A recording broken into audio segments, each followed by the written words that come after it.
오늘도 여러분들의 삶과 가정 위에 하나님의 보호하심과 인도하심이 충만하길 간절히 소망합니다. 제가 감기가 걸려서 목소리가 좀 섹시합니다. 이해해 주시고 혹시라도 이제 좀 듣기가 좀 힘드시다 하시는 분들은 그냥 내용으로 은혜 받으시기 바랍니다. 성도 여러분, 하나님께서 우리를 이 땅에 보내실 때에 가장 먼저 마주하게 하신 공동체가 바로 가정이라는 공동체입니다. 우리는 부모님의 품에서 눈을 뜨고 형제 자매와 함께 자라며 사람다움과 관계의 의미를 배워왔습니다.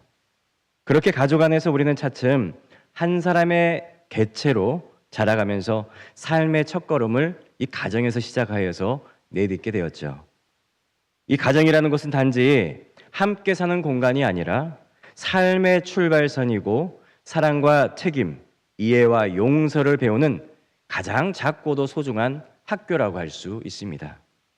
우리의 사회생활은 가정에서부터 시작되고 그 안에서 인간다움의 뿌리를 내리게 되는 것이죠. 가족은 함께 기뻐하고 함께 울며 서로를 지탱해주는 관계를 맺고 있습니다. 때로는 다투기도 하고 상처를 주고받기도 하지만 그 안에서 우리는 서로의 사랑의 깊이를 배우고 인생이 얼마나 소중한지를 깨닫게 되는 것이 바로 이 가정 안에서 이루어진다는 것입니다. 하지만 안타깝게도 오늘날 이 소중한 가족 공동체가 점점 무너져가고 있는 현실을 우리가 마주하고 있습니다. 단지 부부 사이에 이혼만을 말하는 것이 아니라 부모와 자녀 사이의 단절, 형제 자매 간의 무관심, 그리고 서로 오가는 대화들의 차가움, 이런 것들이 가족 구성원들 사이에 흘러야 될 따뜻함을 차단하고 가로막고 그리고 서로를 냉랭하게 만드는 경우가 되는 것이죠. 이 가족, 인간을 지켜주는 마지막 물타리가 넘어지고 있는 현실, 이것이 오늘 우리 사회가 직면한 가장 깊은, 가장 위험한 위기일런지도 모릅니다. 하지만 하나님은 우리를 보호하시기 위해서 두 가지 울타리를 우리에게 쳐주셨습니다. 바로 가정이라는 울타리와 교회라는 울타리입니다. 하나님은 이 두 공동체를 통해서 우리를 지키시고 인도하시고 회복의 길로 이끌어 주시는 것입니다. 이 가정이 무너지지 않도록, 교회가 흩어지지 않도록 하나님은 오늘도 우리를 지키고 계시는 줄 믿으시기 바랍니다. 이 가정은 단지 사적인 생활 공간이라고 말할 수가 없어요. 이 신앙의 관점에서 보면 가정은 교회의 연장이고 교회는 믿음의 가족이라고 할 수 있습니다. 그러기에 우리는 교회 같은 가정, 가정 같은 교회를 이루어 나가는 것이 바로 이 교회 공동체의 목표이고 가정 공동체의 목표가 되는 것입니다. 성경은 교회를 가족에 비유하고 있습니다. 우리는 하나님을 아버지라고 부르고 서로를 형제 자매라고 부르지 않습니까? 그리고 한 몸으로 함께 살아가고 있는 교회 공동체라고 이야기를 합니다. 그런데 사탄은 이 두 공동체, 가정이라는 공동체와 교회라는 공동체를 끊임없이 공격을 하고 있습니다. 이 가정 안에 다툼이라는 것을 심어주게 되고 교회 안에 분열이라는 씨앗을 심게 되고 서로의 마음이 멀어지게 하고 관계를 해체시키려고 노력을 한다는 것입니다. 그래서 우리는 더욱 가정과 교회를 소중히 여기고 지켜나가야 되는 것이죠. 이것은 하나님께서 우리에게 맡기신 신성한 책임이고 믿음의 울타리이며 우리가 지켜나가야 할 성역이라는 것입니다. 가정과 교회가 깨어지면 그 여파는요 어디까지 가냐면 다음 세대와 그 다음 세대까지 이어지면서 신뢰와 사랑을 모르는 차가운 세상을 만들어버리고 만다는 것입니다. 그 중에 가장 기본이 되는 이 가정에 대해서 하나님은 오늘도 우리에게 말씀해주고 있습니다. 너희의 가정을 지켜라, 깨어지지 않게 하라, 포기하지 말고 회복하라 라고 말씀해주는 것입니다. 그렇다면 어떻게 해야 우리가 가정을 지킬 수가 있을까요? 회복은 거창한 행동에서 시작되는 것이 아니라 우리가 부모님에게 드리는 따뜻한 말 한마디로, 그리고 자녀를 위한 짧은 기도문 한 가지로, 가족을 위해 정성스럽게 준비하는 한 끼 식사로 시작이 되는 것입니다.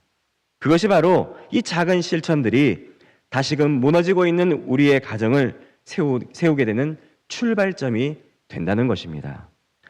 혹시 이 자리에 가족 간의 관계가 멀어진 분이 계시다면 오늘이 바로 회복의 날이 되기를 간절히 소망합니다. 용기를 내어서 기도하시고 대화를 걸어보시고 작은 말이라도 용기를 내어서 먼저 던져보시기 바랍니다. 그 손을 하나님께서 붙드시고 기적으로 만들어 주실 줄로 믿습니다. 그래서 오늘 우리는 이렇게 다짐을 해야 되겠죠. 나는 내 가정을 포기하지 않겠습니다. 내 부모, 내 자녀, 내 가족을 하나님께서 맡기신 거룩한 사명으로 알고 지키겠습니다라는 각오를 우리가 하나님 앞에 해야 된다는 것입니다. 살다 보면 가족끼리 그리고 부모와 자식 간에 형제 자매 간에도 얼마든지 다툼은 있을 수가 있어요. 그 자체는 살아가다 보면은 얼마든지 있을 수 있는 일입니다.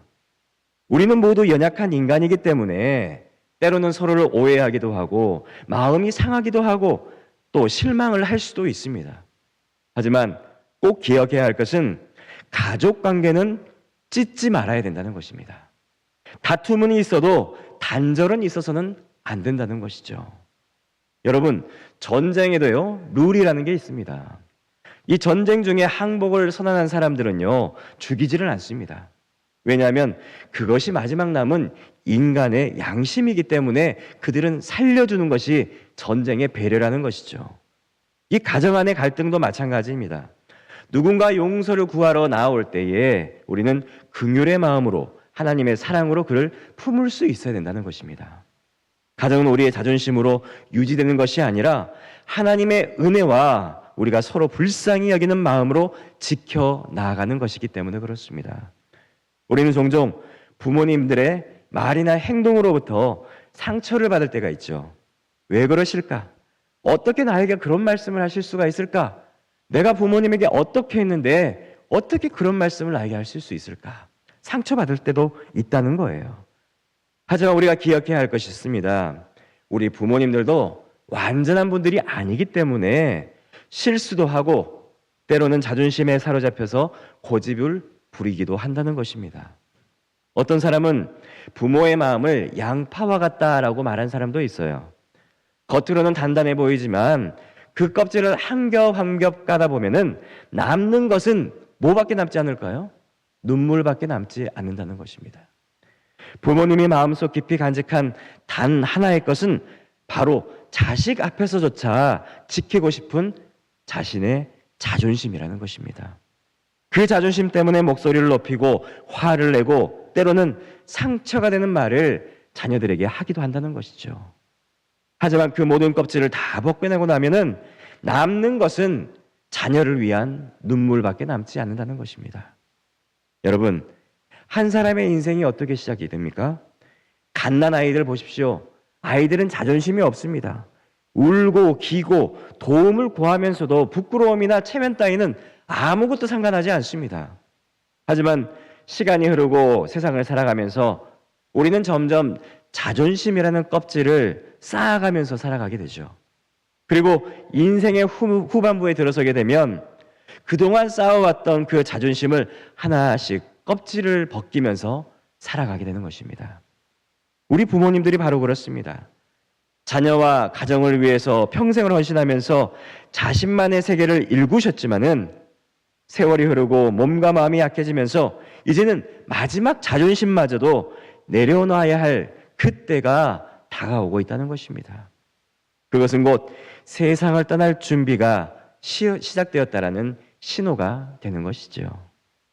여러분, 근데 문제는 오늘 우리가 살아가고 있는 이 시대가 문제입니다. 이 시대는 부모가 버려지는 시대가 되었다는 겁니다. 부모의 연약함을 품으려고 하지 않고 그 허물에 손가락질을 하면서 내 삶에 부모가 불편을 준다라고 하는 이유로 관계를 끊는 자녀가 점점 늘어나고 있다는 것입니다. 이것은 단순한 가정의 위기를 넘어서서 문명 전체의 파괴를 의미하는 것입니다. 타락을 이야기하는 것이죠. 여러분, 우리는 지금 막다른 길, 이제껏 살아보지 않은 길을 지금 걸어가고 있습니다. 프랑스어로 이 타락이라는 말은요, 톰브라고 하는데 이 뜻은 무덤이라는 뜻을 가지고 있습니다. 무덤. 타락은 곧 무덤이다. 그래서 살아가는 시대가, 지금 우리가 살아가는 시대가 관계가 무너지고 가정이 해체되고 영혼이 시들어가는 무덤 같은 시대를 우리가 살아가고 있다는 것입니다. 성경을 보면 인간의 타락은 단순히 한 개인의 실수나 실적으로 끝나는 것이 아닙니다. 그 타락은 곧 가족의 붕괴를 초래하게 되고 그로 인해 인간의 삶 전체가 무너지는 것을 우리는 성경을 통해서 볼 수가 있습니다. 에덴 동산에서 일어난 최초의 죄는 먼저 하나님과 인간과의 관계가 깨어지게 되었죠. 그리고 그 다음에 벌어진 일은 무엇이었습니까? 인간과 인간 사이, 곧 가족 간의 관계가 파괴가 되었습니다. 부부였던 아담과 하와는 서로를 탓하게 되었고 그 다음 세대에서는 형제 간의 살인이 이루어지게 되었습니다. 이 모든 붕괴는 단 한 가지 사건에서 비롯되었던 것이죠. 바로 선악과 사건이었습니다. 그렇다면 우리는 질문을 해야 되겠죠. 도대체 이 선악과라는 것이 무엇인지, 왜 그것이 이렇게 큰 파국에 치닫게 했는지를 말입니다. 많은 사람들이 이 선악과를 악의 상징으로 생각할 수가 있습니다. 그렇게 이야기하는 사람들이 있어요. 마치 그것이 독사과처럼 저주스러운 열매인 것처럼 이야기를 합니다. 그런데 성경을 보게 되면 이 선악과는 원래 하나님께서 에덴 동산 가운데에 두신 나무였고 그 자체로는 악한 것이 아니었습니다. 하나님께서 인간을 지으실 때에 그들에게 자유의지를 주셨죠. 왜냐하면 진정한 사랑과 순종이라는 것은 이 자유로운 선택에서 나오기 때문에 하나님께서는 그들에게 우리들에게 자유의지를 주셨던 것입니다. 그에 따라서 선악과라는 것은 하나님과 인간 사이의 신뢰를 시험하는 그러한 표식이고 하나님이 창조주이시고 인간은 피조물이라는 것을 기억하게 하는 그러한 나무였습니다. 그런데 문제는 선악과 자체가 문제가 아니라 그것을 대하고 있는 아담과 하와의 마음이 문제가 되었다는 것입니다. 그들은 하나님의 뜻을 신뢰하지 않았고 자기 욕망에 따라서 선택을 했고 그 선택은 결국 죄에 굴복하는 결과를 가져오게 되었다는 것입니다.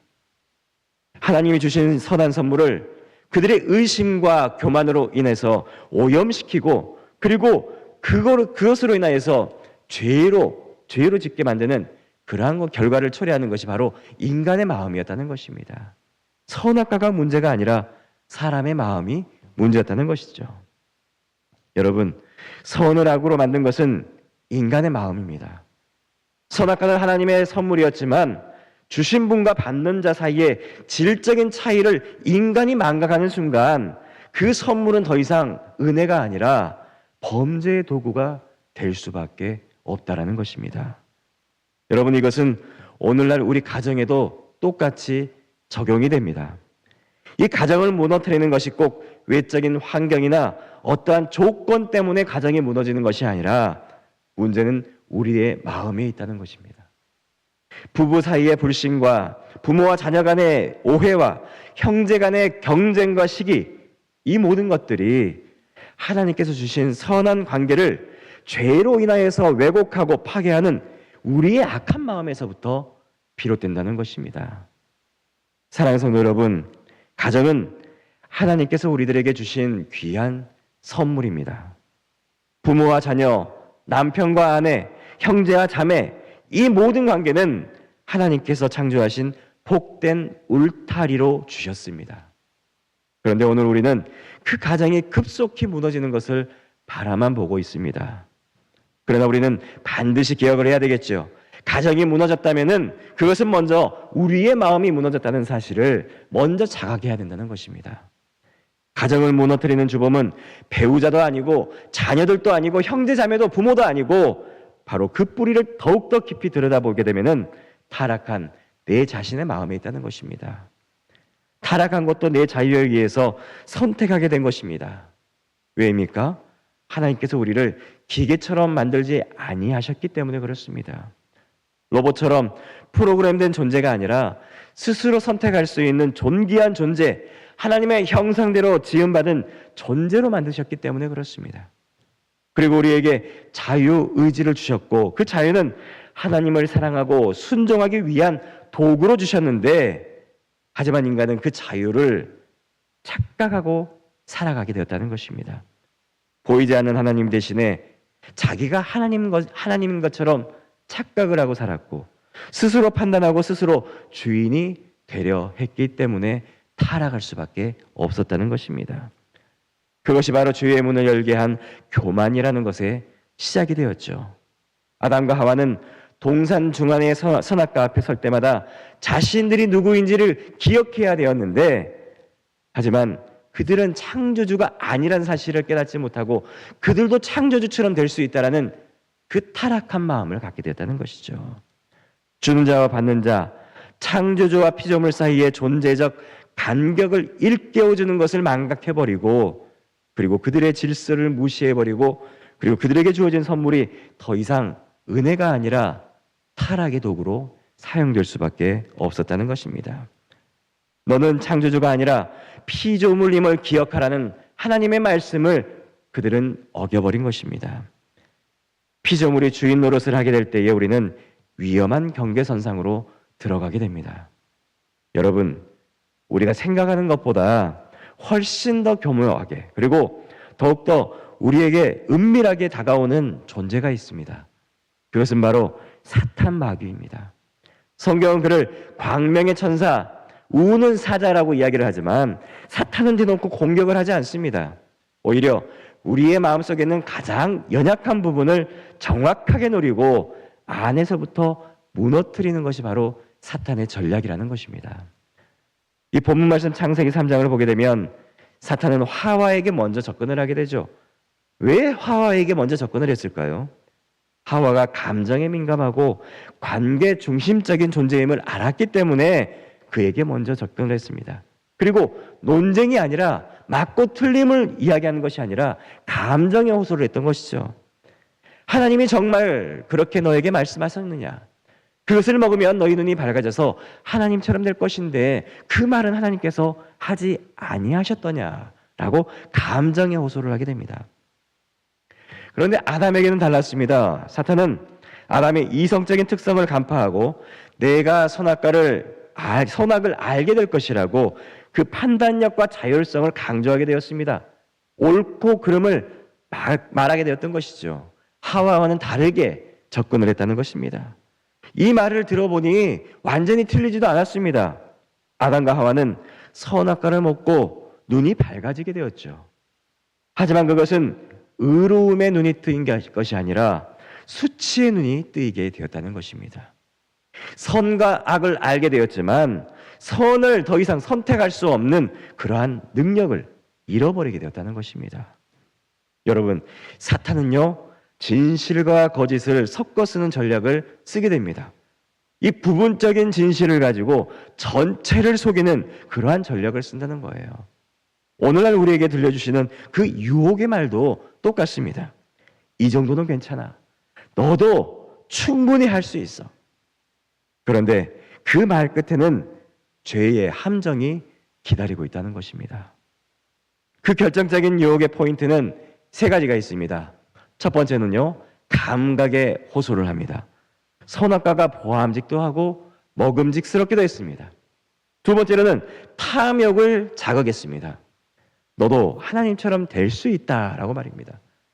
세 번째는 매혹적인 끌림이 있었습니다. 죄는 처음부터 무섭게 다가온 것이 아니라, 죄송합니다.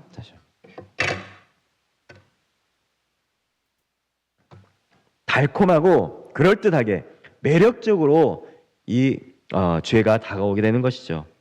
결국 아담과 하와는 하나님과의 관계가 흔들리자 순식간에 무너질 수밖에 없었습니다. 그런데 여러분, 다른 사람들은 이렇게 이야기하기도 합니다. 어떻게 하나님께서 창조하신 그 첫사람들 아담과 하와가 그렇게 쉽게 판단하고 타락할 수가 있냐고 말입니다. 하나님과의 관계가 흔들리면은 아담과 하와뿐만이 아니라 인간은 그 어느 누구도 흔들릴 수 있다라는 것입니다.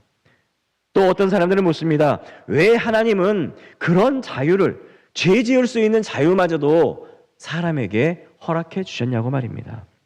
왜 하나님은 타락하는 것을 그냥 두고만 보고 계시고 말리지 않았냐고 말합니다. 하지만 오히려 그 자유라는 것은 하나님께서 우리를 존귀하게 지으셨다는 증거가 되기 때문에 하나님은 그들에게 자유의지를 주신 것이죠. 하나님은 우리를 선택하고 생각하셨기 때문에 책임질 수 있는 존재로 지으셨기 때문에 우리에게 자유의지를 허락해 주신 것입니다.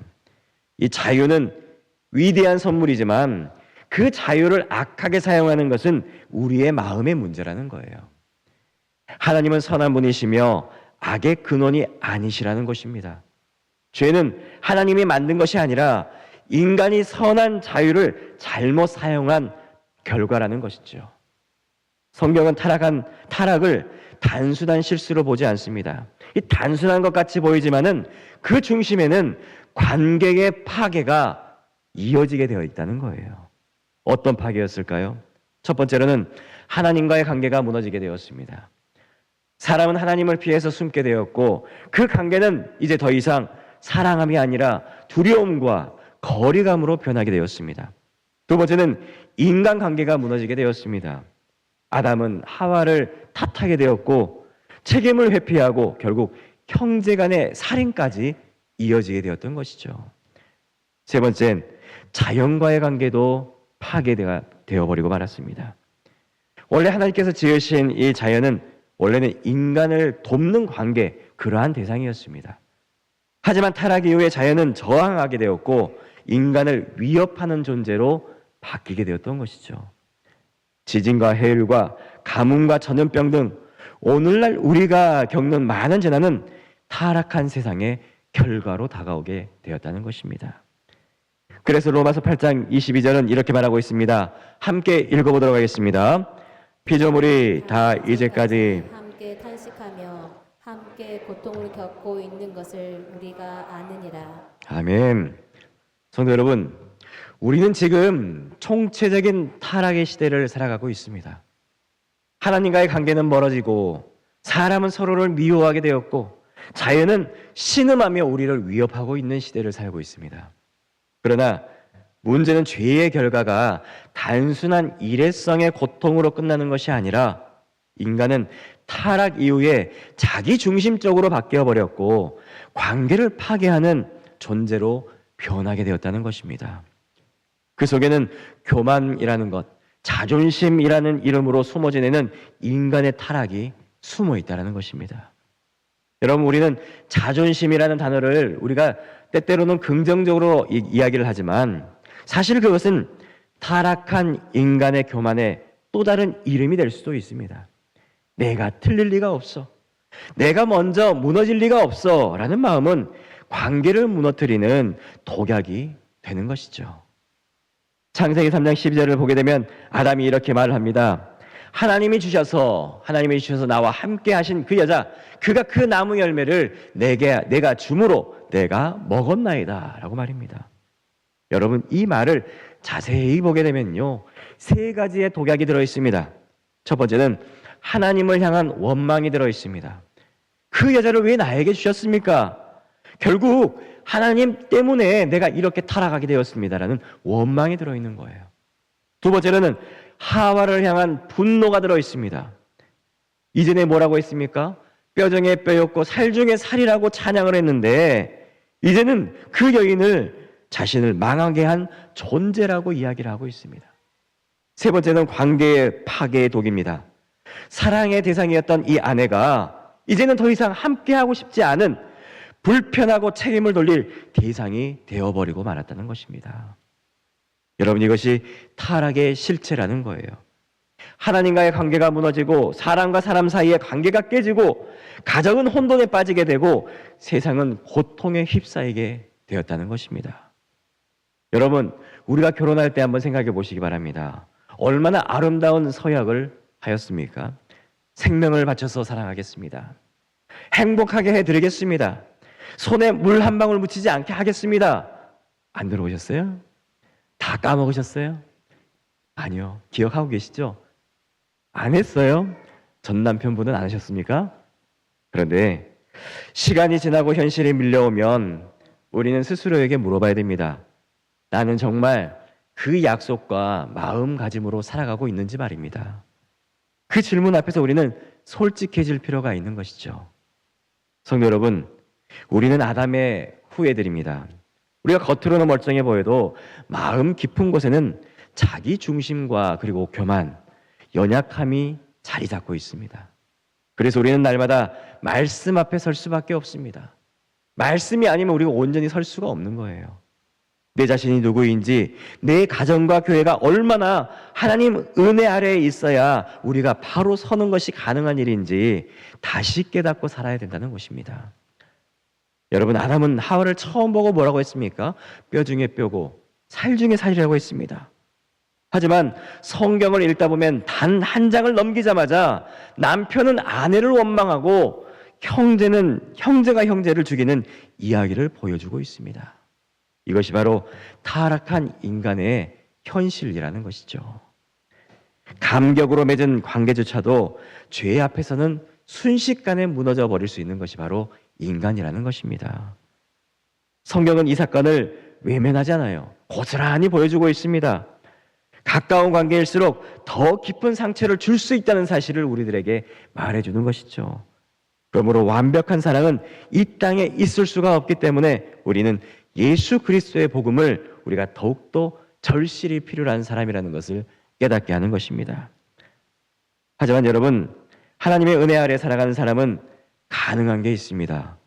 결혼도 가족도 교회도 모두 연약한 사람들이 모여서 공동체를 이룬 것이라는 것, 그러니 서로의 연약함을 인정하고 안고 살아가야 된다는 것을 인식하면 그 공동체는 다시금 새로워질 수 있다는 것입니다.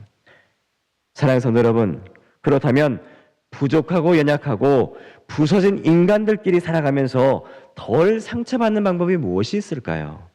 그것은 바로 상대를 향해서 이렇게 말하는 것입니다. 함께 한번 해보겠습니다. 부모님도 인간이다. 남편도 인간이다. 아내도 인간이다. 인간이니까 그럴 수 있다. 우리 옆 사람에게 당신도 인간이니 그럴 수 있습니다 하고 한번 인사해 보겠습니다.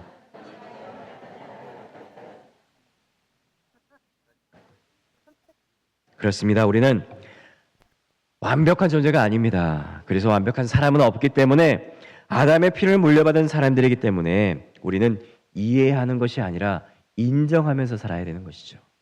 또한 완벽함으로 사는 것이 아니라 긍휼함으로 살아가야 되는 것입니다. 그리고 여러분 잊지 마시기 바랍니다.